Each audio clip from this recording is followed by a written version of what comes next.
In a move that blends history, strategy, and symbolism, PM Modi has touched down in Argentina, marking a rare and momentous stop in his five-nation tour. This isn't just another diplomatic visit. It's the first time an Indian Prime Minister has set foot in Argentina for a bilateral meeting in over 55 years. The last was Indira Gandhi in 1968.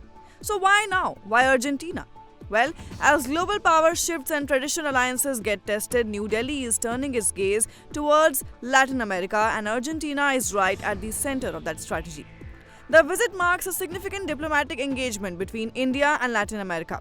It aims to deepen cooperation in energy, critical minerals, defense, digital tech, and trade. It also positions Argentina as a strategic partner ahead of the BRICS summit in Brazil. Then there are energy and critical minerals.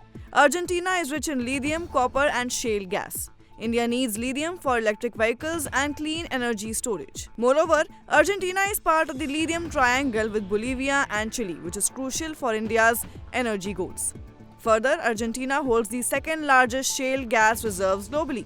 Growing potential in LNG, that is liquefied natural gas, is attracting India's interest, and with Gulf energy markets facing instability, Argentina offers a new reliable source.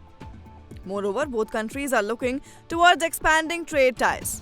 India-Argentina trade crossed $5.2 billion in 2024, and the trade between the two countries is historically based on soybean oil, and the trade basket is now widening. India therefore wants to export pharmaceuticals, IT services, medical equipment, and further, India wants access to Argentina's markets for grains, fruits, vegetables, and dairy. Therefore, both countries aim to reduce trade imbalances and improve market access.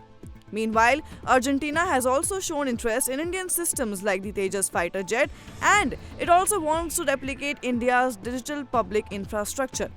Therefore, overall, PM Modi's visit to Argentina is more than a diplomatic stop. It's a bold step in India's global outreach.